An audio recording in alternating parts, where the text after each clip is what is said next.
Unity. Yeah. The countdown to the Super Bowl 60 is on. We're 6 days away. LidLine Sports, Rainier Avenue Radio.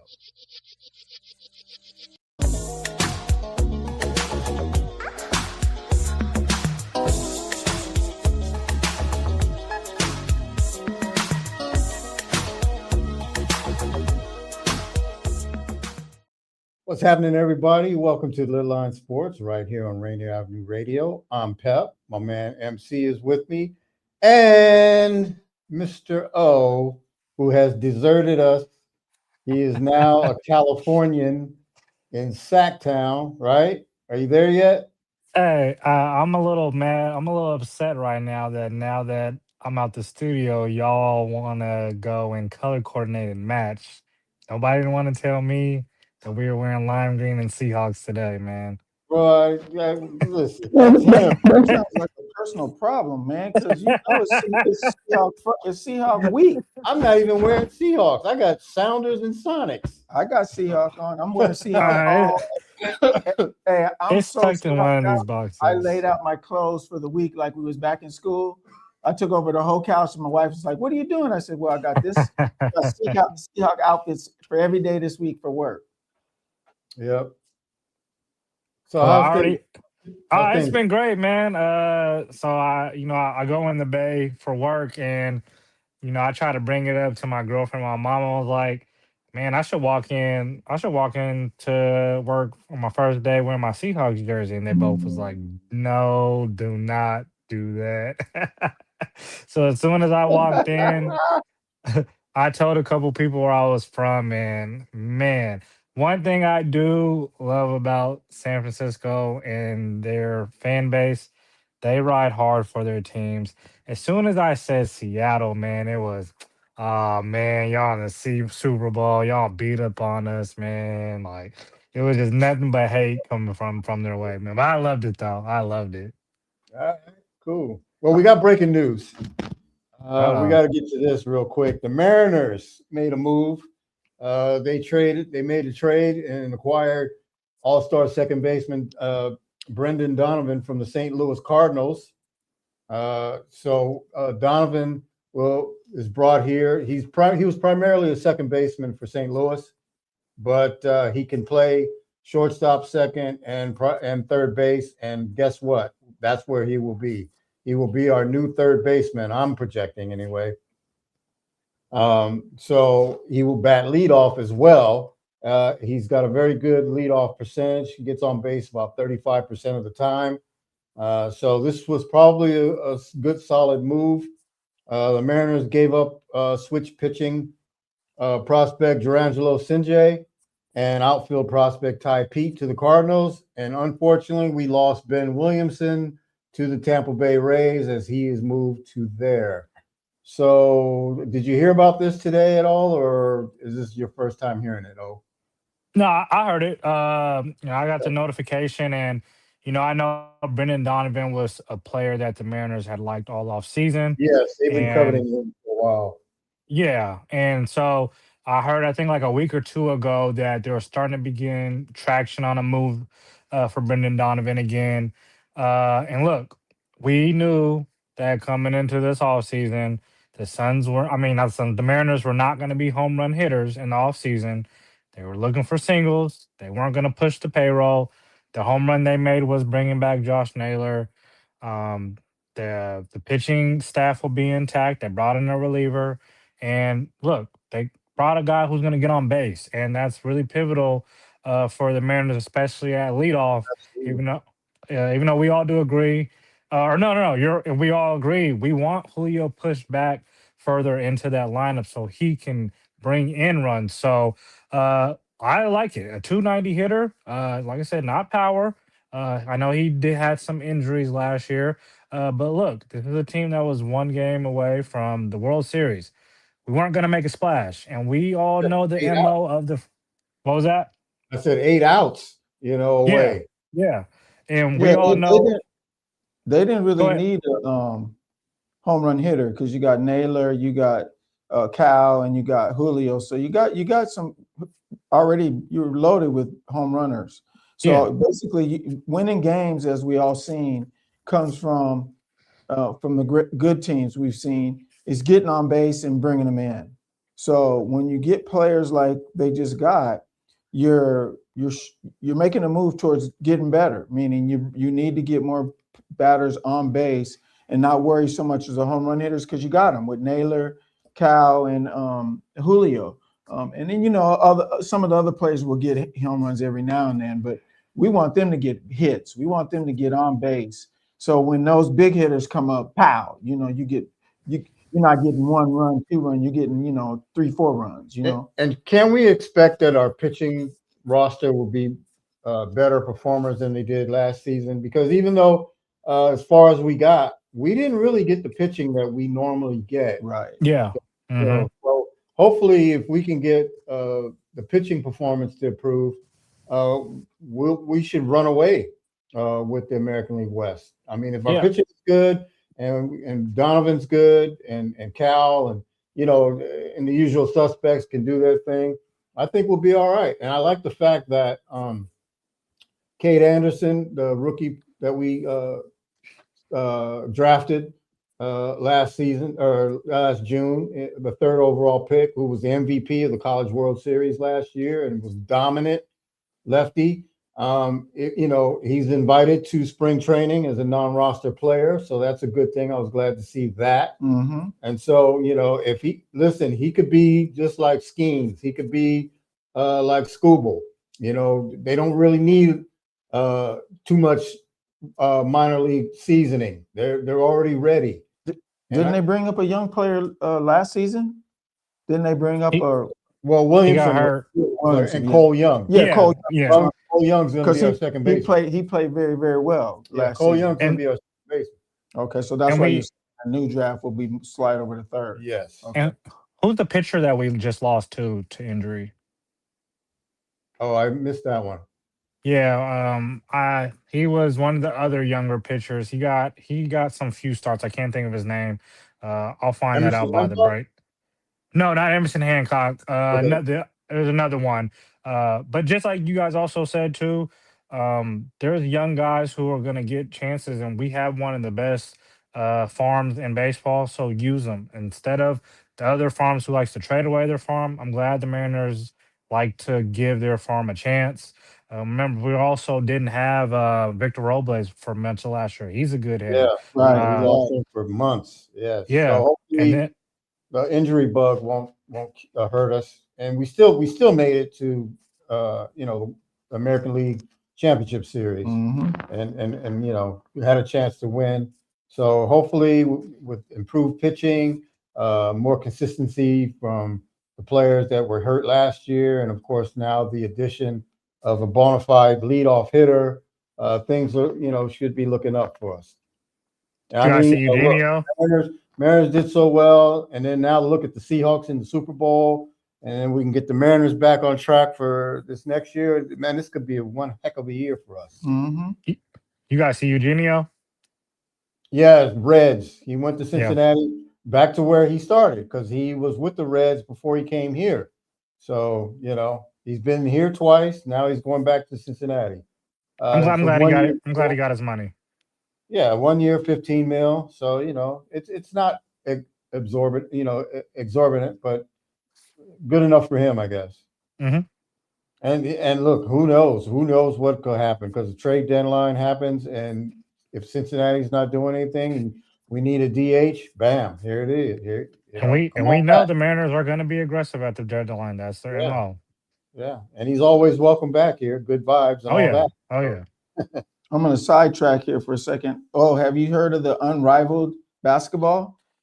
Yeah, one of my coworkers was actually just talking about that league and how great it has been for the WNBA players today. Actually, what you got for me? I watched it. They were balling, man. I was loving it. It kind of bit off of the big three, but as for women, they was balling full court 3-on-3. It was good to watch, and I'm happy to see that. I didn't even know about it till I just flicked the channel, and I was like, "What is this?" And I was like, "Get out of here!" Yeah, And even the quick pivot off of that, I mean, where the WNBA is at right now. They're about to start meetings back up between the Players Association and owners. We're hoping that the ladies and owners can come to an agreement here over the next few weeks. We want to see WNBA basketball. It's at the highest it's ever been when it comes to fan base and everybody watching now. So I'm hoping that they both can come to a side that makes sense for everybody. But yeah, it was funny that you brought it up. I'm hearing really good things about the league. They're getting paid. And like I said, hopefully that momentum carries over to getting the deal done, and we can have WNBA basketball in May too. Yep, I totally agree with that. And so, what's going on in the association? We got the trade deadline coming up Thursday. We got the All-Star. When's the All-Star game? All-Star game is the following weekend, so next weekend. The trade deadline is this Thursday. Look, I don't know what way the trade deadline is going to go. You hear so much, and then I feel like over the last few years, like you may get one move, but then it kind of fizzles out. So we know the big name this trade deadline is Giannis, and it's just it's complex because he's not coming out and saying that he wants to be traded. But the last news that we heard from Shams is that the Bucks and Giannis are both open to him finding him a new home. But like I said, if I'm the front office of the Milwaukee Bucks, I am not rushing this. If Giannis is not putting any type of fire under us to make this happen right now, I'm getting the bang for my buck. And if that does not happen at the trade deadline, then so be it. We go into the offseason. Well, what they're doing is they're just trying to get teams that want him give everything to up the ante on the offer. That's what they're doing. They're laying low. They look, man. If you want him, come woo us. It's got to lift our skirt up. It's got to be a big market team though. New York. Or Miami. That's what I'm thinking. New York. Miami, New York. Why do you think it has to be a big market team? Yeah, because the smaller markets aren't going to be able to afford him, and he's not going to want to go to a small market. He's going to want to go somewhere where, he's what year is this for him? 7? This year, 8, 8, 9, something like that. He's almost 10. Yeah, he might be 10. Yeah. Yeah, he's got in the league since 19. Yeah, he's 10 years in. He needs to go to a big market where he can the most money, because the smaller markets aren't going to be able to offer him the money that he's going to want. And you know what's going to happen is you got to also look at the aspect that the Milwaukee's not going to give him up for nothing. So it's got to be a player or two and some draft picks, something that's like Pep was saying, that let's fish him out there and see who's going to offer what, and then see if we can get them to up the ante. And a small market can't do that. You can't get let's just use Portland as an example. They're a small market. They'd have to give up practically all their team to get Giannis, and then what do you have? Just Giannis. And he's not going to want to go. He's not going to want to go anywhere where, it's the same situation he's in now. Right. Yeah, that'll be the same situation. Yeah. What about a team like the team like the Spurs? Or do you consider them a small market? Big market? Yeah. Well, okay, you consider that a big market. They can give up, and they got draft picks. Him teaming up with Victor Wembanyama would be like, wow. That'd be the Twin Towers supreme. Yeah. And you're not getting in the lane. That's for sure. Yeah, no, not at all. And I do think the Milwaukee Bucks will do what is also best for Giannis as well. I don't think they'll throw him to just whoever. But I think the problem with some of those big market teams is they don't have the capital, and they are now fishing and trying to scramble to find whatever way possible, getting creative to get the draft capital to also get him. Like New York doesn't have the draft capital. They have the players, but the draft capital is hard to come. Minnesota in the first way. Yep. And then they'd have to give up a lot. You're right. Without the capital, they'd have to give up a heck of a lot just to get him. And then he's just like he was in Milwaukee, Yep. And then you do have Minnesota they're really interested in him, but once again, And no he's draft interested in capital. them because he said he'll go Yep. there. Yeah. Who are And they going to give up? Who would they? Let's just use a hypothetical. If he was to go to Minnesota, who are they going to give up? Because you got to give up at least 2 good players before they even budge. Well, Rudy and I said 2 good players. I know. It has to be Jaden McDaniel's name is going to be floated out there because that's the one I was thinking of right off the bat. Because even if Milk, go ahead. I was thinking Nas Reed. Yeah. Because even if Milwaukee's going to want some quality back, right? That's what I mean. And the other thing I was looking at too is even if maybe they don't want to hold on, maybe they don't want Jaden's money. Jaden's worth something even as a third team to go get him. They can get draft picks and maybe a younger player back for Jaden McDaniels too, if that's not something they want to hold on to. So it's going to be really complex. And then the Warriors are interested. I don't know if the Warriors have enough.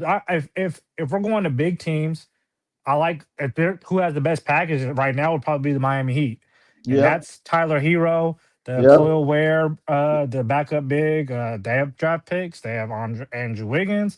They got a lot of stuff that they can maneuver around that may entice. Right, I saw that too. That was the projection going to Miami, and they giving up Tyler Hero and Wiggins and some draft. Yep. And like Pep was saying, though, it's all hearsay right now. It's just all it is. It's all about it. It's shuffling. It's kind of like in the NFL now, where all of a sudden the Seahawks are in the Super Bowl, and the first thing that comes out is, the Seahawks are going to be sold, and then the next thing that comes out is, Kubiak's going to be gone. Well, we're going to get into all that half the show. No, I know, but I'm saying it's the same kind of scenario where it's all rumors until it happens, and then and that comes with the territory. We all know what happens when great players or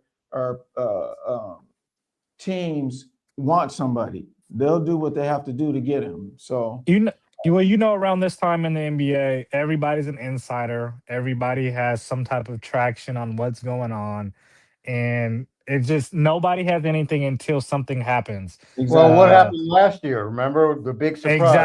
Exactly. That was a year ago. Nobody had. Yes. Check this out. Do you think the Clippers could make a run for him? Who, Giannis? Yeah. I don't think they have the draft capital, but they have the players. Just they've given up so much to OKC that I don't think they have enough on the capital end to entice them. And some of the players could be, but I don't think they have enough. And then the team who probably needs to be the most aggressive is the Golden State Warriors. What are they going to do? They're very much interested in Giannis, but once again, we go back to this question. Do they have enough to entice the Warriors? I think they have this solid young player in Kuminga, but there's better young players out there that they can get for Giannis. And they have some draft picks that they can give up, but you're going to have to attach somebody else. It's not going to be just Kuminga. It's going to have to be Draymond Green, because I don't think the Bucks will take on Jimmy Butler's $60 million salary for nothing.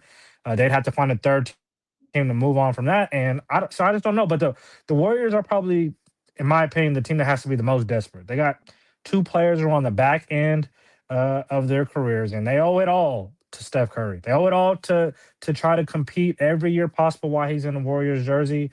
But they're in a tough bind right now with everything that's happening with Kuminga and Jimmy Butler tearing his ACL. I don't know how the assets really look to all those young players to other teams. So the domino starts with Giannis. I think there will be some small moves made from some of these playoff teams trying to find that extra push. But Giannis is the only big piece that I see moving. I don't think Michael Porter will be moved. I think Brooklyn really likes Michael Porter. Like I said, if somebody's moved from the Knicks, it's because they are getting Giannis. Tyler Hero is because of Giannis. I don't see the Lakers making a big splash. So I don't. It's just Giannis. What about John Morant? Do you think there's been some rumblings that they're open to trading him? Do you think that there could be a move made out there for John Morant? Yeah, it could be, but you know what? That's not a big deal anymore, to be honest. It's not a splash. I think it's tainted because it's too much hype and not enough production, and so they're looking at that aspect. I mean, he's still a good ball player, but what baggage does he bring with it? I mean, he's still I don't see a big splash for him. Huh? I agree. And his play on the court hasn't been the greatest either, so that doesn't Right. help. He's and he's not still available. doing antics on the court, Yeah. Yeah. Right. Yeah. So the All-Star reserves. We've seen GMs do dumber things. So, who knows? So who's your biggest All-Star snub? Oh, Kawhi Leonard for sure. And it's funny because if this was any other year, I guess this wouldn't be a snub because he probably would have only played 15 to 18 games. But the fact that he's played more games, and I don't want to. I have to use this guy as the example, but we all knew that LeBron James was going to make the All-Star game. But you put those two numbers, you put their numbers next to each other. It was kind of almost a slap in the face for Kawhi Leonard to not make the All-Star game, and LeBron James did. But it's not, because it is, at the end of the day, LeBron James. And this is a popularity contest, and he's still one of the most popular players in the NBA. There's still the question of if this will possibly be his last year. So we can make a hoopla all of it all we want. We all knew he was getting in. We all knew it didn't matter how many games he played. We knew he was getting in. I thought he was just a reserve, though. I didn't think he is. Okay. Yeah. He's a reserve. Then who votes the reserves in, right? The coaches. Coaches, yeah. Yeah. But yeah, Kawhi on the East. Man, once again, the big hoopla was somebody who won 13 games is in the All-Star game, and that's Pascal Siakam. Numbers are pretty good, pretty solid. They're All-Star numbers. But you have somebody who has better numbers, and they're a game better, and that's Michael Porter Jr. A lot of people thought that he was a little deserving. His numbers are better. There's a bigger snub than that, though. Joel Embiid? No. Man, Brandon go Ingram. ahead. Brandon Ingram. Oh, yeah. Mm-hmm. Yeah, I agree. Toronto. Yeah, they're fourth in the East, and a lot due to him. And he didn't make the All-Star game. And it's like, what are you doing? Exactly. Yeah, it sucks that even I feel like I just think that there's so much voter fatigue even with coaches when it comes to this popularity contest. They don't really reward the 12 best guys. It's really the 12 more popular guys. And they were saying, well, maybe Siakam's just more favored because, the Pacers made a run last year and they remember that. And, they know that he's not playing with much, but you just named stuff that happened last year. We're talking about this year, and we've seen guys even with less do just a little better than him. So I don't want to hear that excuse for what they gave for Pascal Siakam on why he made the All-Star game. It just sucked, but we're gonna have some injury replacements because Giannis is probably not gonna play. It'll be interesting because they're splitting up the teams into 3 teams. So will they give it to, because Giannis is European, he'll be on the world side. So will they give it to a world player, or are they going to give that to an Eastern Conference American player? Or will it be a Western Conference player? So it'll be interesting to see who gets that injury replacement. But the other snub, and maybe because it's a little personal for me, and I've watched him play pretty much every game, and very much deserving so, was Dylan Brooks.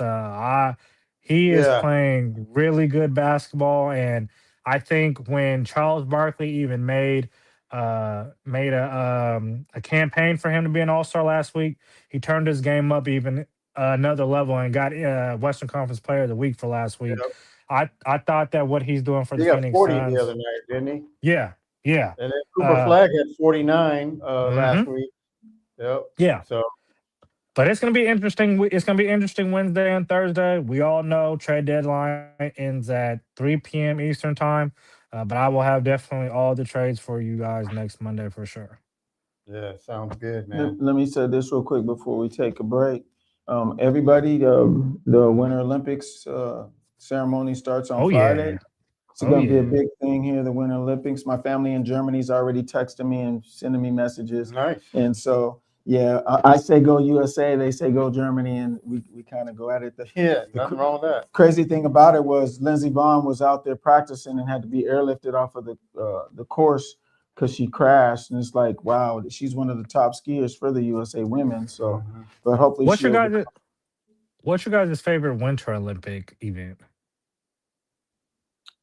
Ice fishing? No. Right. I do like the skiing, the acrobatic skiing, and all that. I do watch. My favorite as a kid was hockey, and then it kind of morphed into because I ski all my life, and I like downhill and some of the I like even watching some of the stuff that's boring. When they go on the lift, and then Yeah. I like the little illusion. What is it called? Where they slide the little thing across the ice and try to get it close to the middle as possible. Curling. Curling. Yeah, I like that. I do too, actually. Yeah. But anyway, look, when we come back, we're gonna get into, of course, the countdown to the Super Bowl and the Seahawk rumors and Clint Kubiak and all that. So we'll get into that second half of the show. Don't go away. LidLine Sports, Rainier Avenue Radio.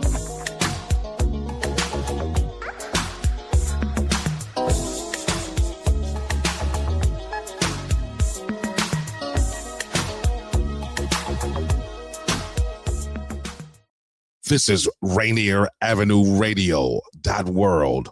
Get ready. The funk is coming. On February 7th, the legendary Columbia City Theater becomes ground zero for a night of pure funk, soul, and black musical excellence. The mothership lands one more again. KG and the Star Five return with their electrifying Parliament Funkadelic tribute, featuring a special guest appearance by Teleplayer. This isn't just a concert, it's a celebration of black history, honoring the revolutionary sound and creative genius of Parliament Funkadelic and George Clinton, the architects of a movement that changed music forever. Don't miss your chance to experience the funk live, loud, and unapologetic. February 7th, Columbia City Theater. One night, one stage, one unforgettable funk celebration. Tickets are on sale now because the funk doesn't win, and neither should you.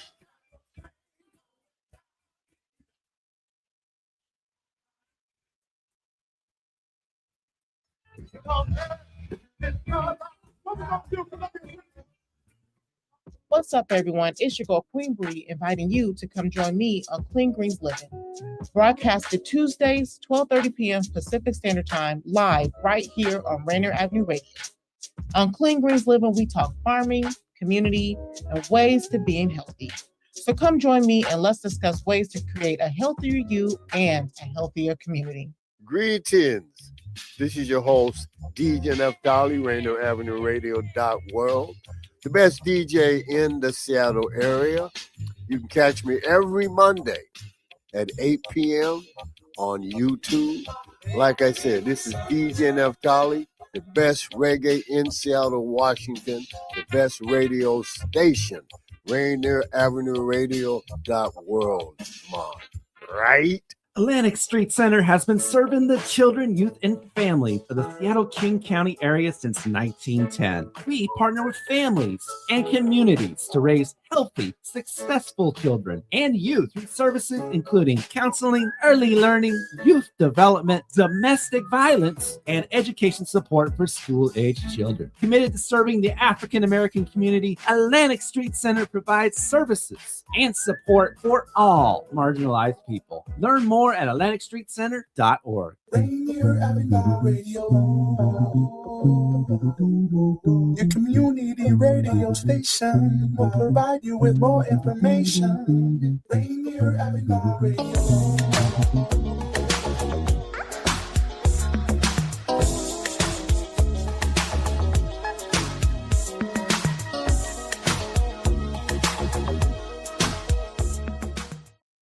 Hello, everybody. We're back. The Call to Conscious Museum opens in a couple weeks on Valentine's Day, and it'll be open Thursday and Friday, 3 to 7 p.m., and Saturday and Sunday, 11 a.m. to 5 p.m. Tickets at calltoconscious.world. Also, live tribute concert to History of Funk and Parliament this Saturday at Columbia City Theater at 7:30 p.m. Tickets at columbiacitytheater.world. Come or be squared. Okay. right, I want to give some shout outs real quick. Rhonda Dorsey, thank you very much. Nancy Conyers, Bill Walker Jr. And I want to give a special shout out to Christine Kerr, a loyal listener that tells us that she listens whenever she can. And so I'm hoping that she's listening and watching today. If not, maybe she will watch later. But I just want to give that special shout out.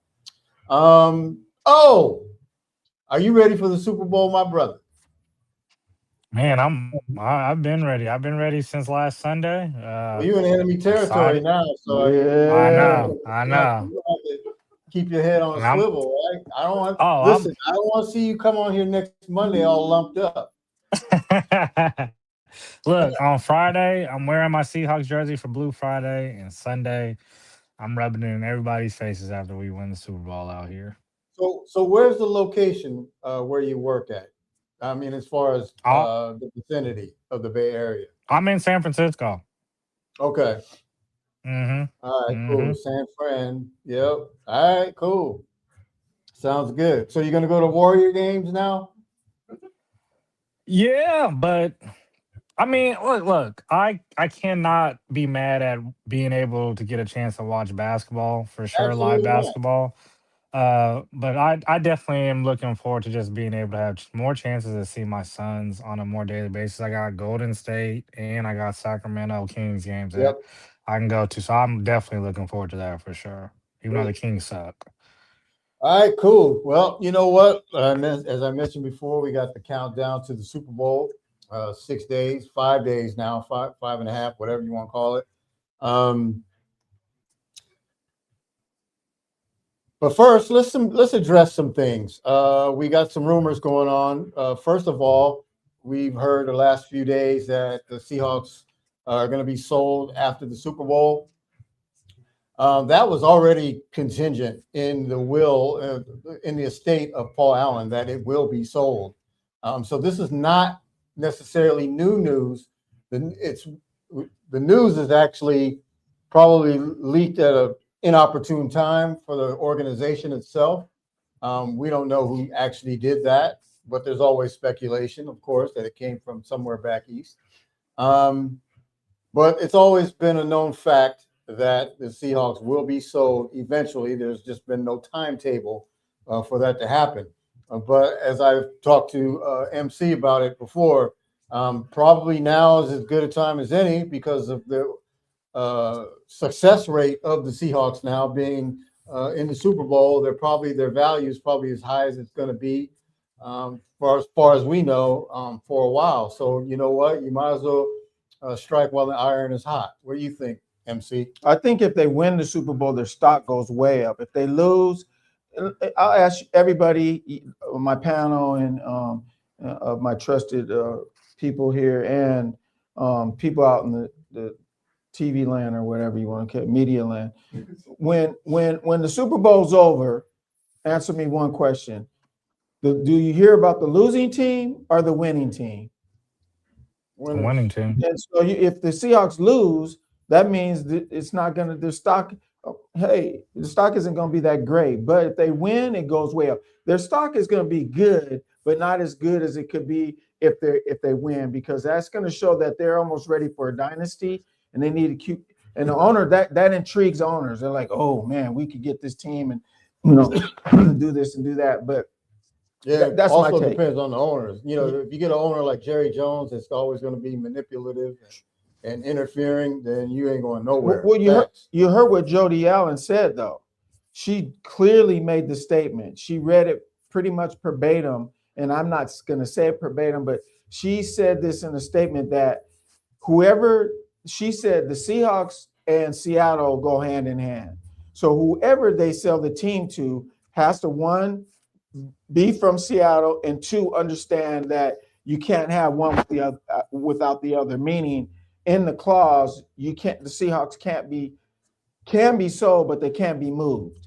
So that has to know that limits your ownership, because some owners, they want to move eventually. They want to move to where they can get the more money and whatever. Like the Seahawks almost lost the team because Bearing wasn't getting the support that he needed. Well, the Seahawks weren't the Seahawks like they are as far as the fans are concerned, Right. like they are now. Mhm. So it's obvious to me that whoever buys the Seahawks ain't moving nowhere because there's no Yeah. bigger following for an NFL team in its local community of like the Seahawks. I mean, you can go anywhere, any city. You can go to Dallas, even Dallas or Houston or whatever. You're not going to see the kind of Dedication. city and camaraderie exactly that you see here. I'm not saying other cities don't have it, but not like here. Here is a different situation. But to key off of what you just said, and I didn't mean to cut you off, but No, you're good. To key what Pepe just said, though, what team that travels that when you look up in the stands at an away game that you can see a majority of the Seahawks gear and clothes, what jerseys and gear do you see from pro basketball players and baseball players wearing a lot? When you see them wearing Seahawk gear, you're like, whoa, and entertainers, what movie stars do you see? Chris Pratt. There's several of them that just love the Seahawks because they have they're grounded here in Seattle. They know the love. Yeah, there's no question the Seahawks have a love affair with the city of Seattle, and any team any owner that comes here to purchase them, obviously we prefer that they be from here because anybody from here already knows, right? Just understands, yeah. Or else you don't have the same, affinity for Seattle like we do. But like I said, I don't think that any owner from anywhere, let's say, would even think about moving this team. Because why? Why would you do it? Because I had already seen that they were expecting, regardless win or lose, that this will probably be the biggest sale in NFL history, regardless. And then, just like you also said, I wanted to piggyback off you, Pep. We already knew that this was coming. Look, they already had sold the Portland Trailblazers, and this was next. It shouldn't have been a big of a shock, but I think because of the magnitude of everything going on right now, that's why it's such a big of a shock. But there's no way there's even a thought of whoever buys this team next that is leaving Seattle. And the money doesn't even go to Jody Allen. It goes to the Paul Allen estate. Mm-hmm. So that's why I'm telling you about the clause in the Paul Allen estate. It's charity. It goes to charity, but it also has the clause that the Seahawks cannot be moved. They can be sold, but cannot be moved. Mm-hmm. And he made sure he had that in there before he passed away. Right. And his sister will honor that to a max. Yeah.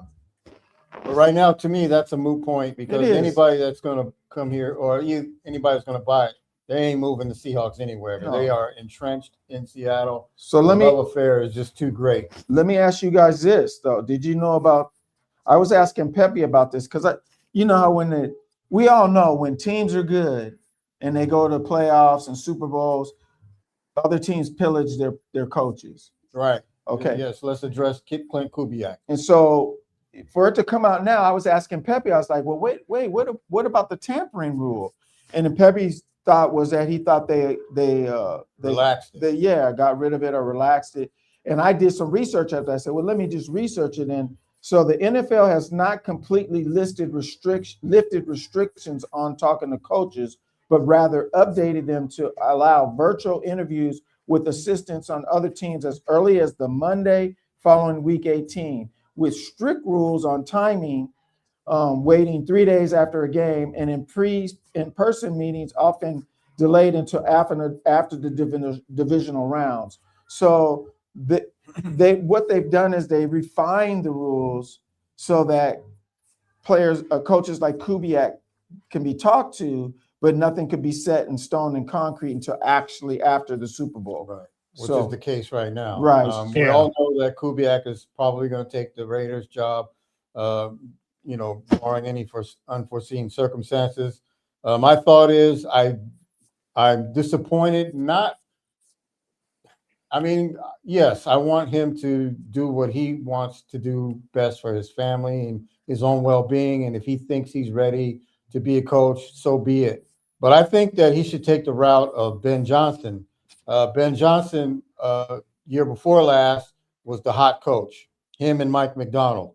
And he even actually interviewed here in Seattle, and the Seahawks went with Mike McDonald.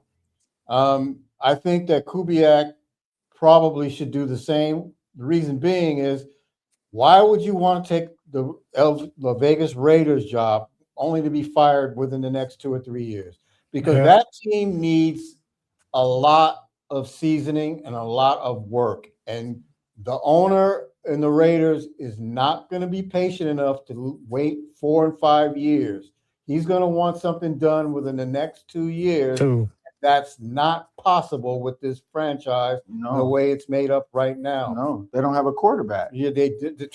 Right. They don't have an offensive line. Doza, they still need to have pieces around him. Right. You know, because he don't have an offensive line. So what good is your quarterback, as great as he is, if he can't get protected? Give you a prime example. Remember how the Giants they had Barkley, and they were all this hype and talk, but they really didn't have a great quarterback. They had an okay quarterback, but didn't have a great quarterback. And what happened? It fizzled out, and finally Barkley bounced to the Eagles. Kubiak's going to go there, and he's going to flop. I hate to say it. I don't wish bad on nobody, but there's nothing in that franchise. Well, and they don't have the weapons, right, to run the kind of offense that he is familiar with, that he is good at. For one thing, they don't have the personnel. Right. Why would you go there? When you could just wait another year, be the Seahawks offensive coordinator, and you're going to get a raise, right? I mean, you don't need to make $18 million a year as the coach of the Raiders right now. What you can do is you wait till next year, because look, if Sirianni don't get it together in Philly, he could be gone. Zach Taylor in Cincinnati, he could be gone. Both better rosters than Vegas. Vikings are in deep need of weapons. Well, other than Justin Jefferson and Jordan Addison, but they've got a decent squad. But that coach probably ain't going to last if they don't win, because they've already fired the GM. This week. So the Vikings will be looking for a new coach next year. That's 3 teams light years better than the Raiders right now. And the Cardinals just picked their coach, and they don't have nothing except for Trey McBride. That's it. The Raiders remind me a little bit of the Cowboys. Like, they're going to be a fan favorite team always. They're going to bring in revenue, but they're not going to put together product on the field. It's been shown that they haven't done it for a really long time, and I agree. You are in a really good. Dallas has one guy that's taking up $60 million a year. Yeah, and their hands are tied. And Jerry Jones will not hire a GM. He is the GM and owner. And if you got an owner that's always interfering and nitpicking and making those decisions instead of letting professionals like John Schneider, for instance, to handle business, then you're always going to be mediocre at best. And how long has Dallas been mediocre at best? 30 years. Yeah, 30 years. 20, try 30. The Dallas Cowboys are the only team in the NFC that have not seen the NFC Championship in the 21st century. Jeez. The only team. What do you guys think it is that the Raiders why do they love nitpicking out of Seattle so much? Because their owner's clueless, and he's Jerry Jones' stepson, and his dad is turning up in his grave 360 degrees every day. Al Davis, Mark Davis is clueless. He has no clue of what he's doing, and that's why they're pillaging off of the Seahawks, because they're trying to get some of that Seahawks. What do you call it? Culture. Mojo. And you can't do that with washed up players or coaches. And Kubiak's he's setting himself up for failure big time. But hey, those saying we always say on the show, the grass is not always greener on the other side. No. And what's happening with the coach at Detroit, right? Yeah, that's another team. Like, look, if Dan Campbell don't have a winning season this next year, he's gone. Bye. I can take. So that's Detroit, Philly, Cincinnati, Vikings. That's 4 teams right there, light years better than Vegas. Right. And he could have his pick right of either one of those. But So do Mike, you think? Let me ask you guys, both of you guys, this question: do you think that the defense is carrying Kubiak's offense right now? I won't necessarily say that. Hard to say because I think I'd say the defense has been more consistent during the Yes, season. for sure. It's taken for the sure. offense a little time to get the running game together and get their overall consistency in using their offense. Because remember, the first 10, 11 weeks of the season, we had slow starts every game. But the past 5 to 6 weeks towards the end of the season and into the playoffs, the Seahawks have been starting off fast. They've taken the lead every game, and the running game has been phenomenal. Yeah, so it's finally taken them a little time to catch up as far as consistency with the defense. But to say that either one is carrying them now, I think they're both carrying each other. Because look, against San Francisco, definitely the defense ruled the roost in that game, and we didn't need Sam Darnold to be the hero. But in the LA Rams game, we needed every bit of Sam Darnold and his potential to be the hero in that game, because it's not that the defense wasn't good. It's just that the LA Rams are that good offensively because they're the best offensive team in the league. So it's going to take a great defense to stop them. And to be honest, the Seahawks did a great job, because if it wasn't for Woolen, that game wasn't close. We had them whooped until Mr. Woolen decides to act a fool, and smartly LA goes right at him the next play. So the Seahawks, if they are who we think they are and continue to be what they've been the last 5 or 6 weeks, this game is a foregone conclusion against the Patriots. The Patriots are not as good as the Rams. It might not even be as good as the Niners. What's the game plan? So, and I'm not buying it. You Niner fans talking about injuries, I'm not hearing it, because you beat Philly in Philly and they were the defending champs with those injuries. So I'm not trying to hear that injury bug crap. Not having it. So that don't wash. Nice try though. What's the game plan for Sunday? You got something to say? Can you hear me? Well, the game plan is you got to run the ball and then control it and keep New England's defense off balance. Their defense is good, probably better than the Rams.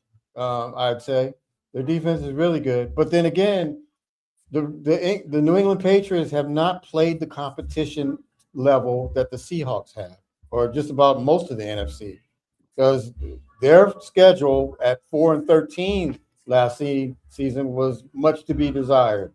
It was pretty weak, but I can't fault them for taking care of business as they have and beating the teams they're supposed to be. They beat the Texans at home, right, like they should have, and they went to Denver in a hard-fought game.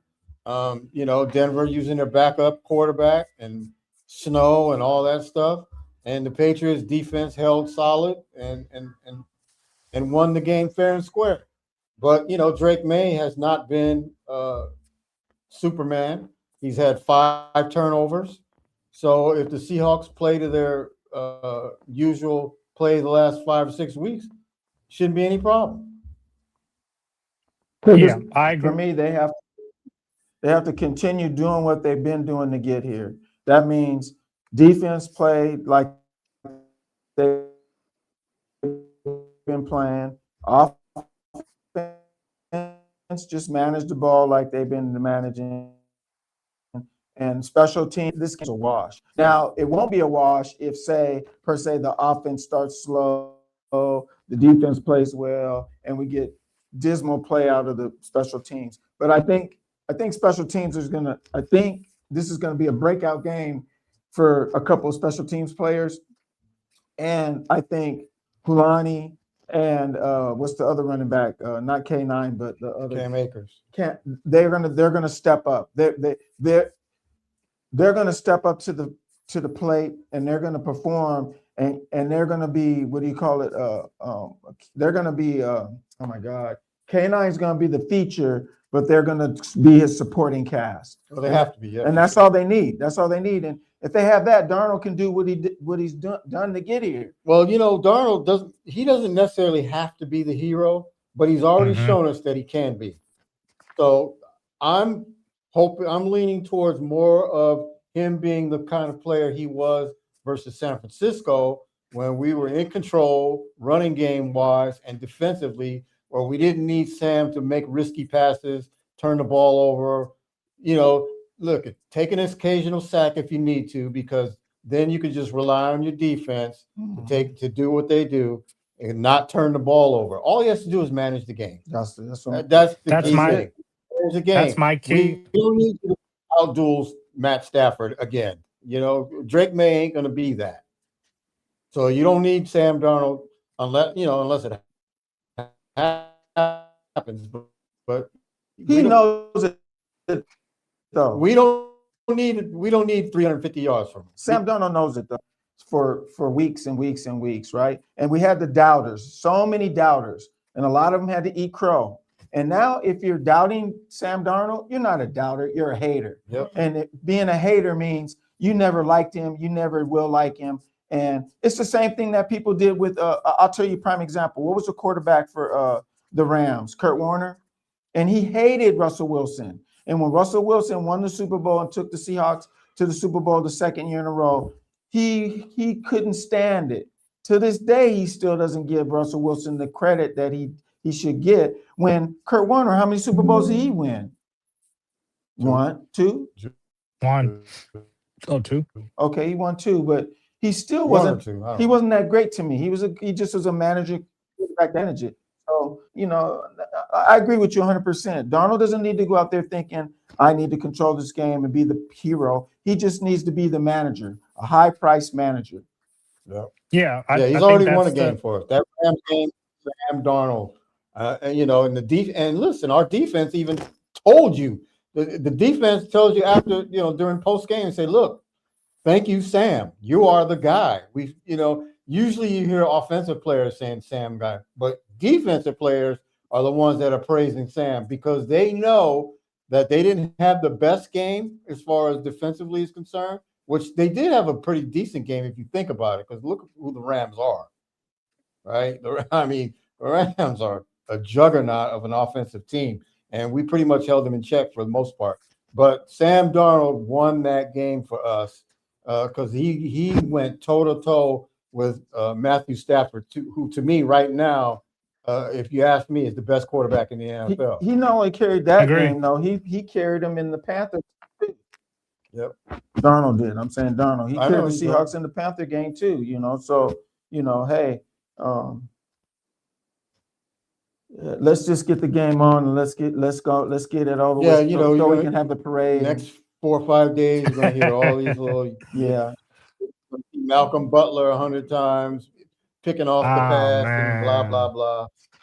Yeah, so I'm definitely tired of that. Oh, I don't want to see that. I'm probably not going to watch too much Super Bowl preview stuff because I don't need to see I never, all that. I never really do. Yeah, I never really do watch all the hoopla and all the. I mean, because they have like from Super Bowl 1 to 59, they're gonna have all the highlights, and I'm not gonna try to see Super Bowl 49. I definitely don't want to see that. Yeah. So yep.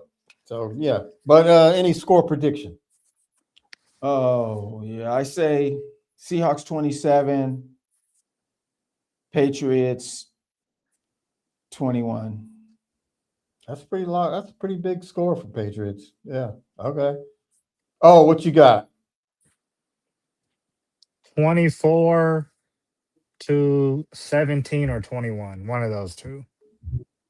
Seahawks. I got 34-20. Ooh. I don't even know. I don't really think Patriots can go get 20 on us, but I'm just going to, what the heck. 21-20 was tomatoes, bro. Exactly. That's what I said. Yeah. I'm just saying, I said 21, you said 20 was tomatoes. I know that. I said that. Okay. I know. Right. I agree with you. Yeah. I'm gonna rock with you.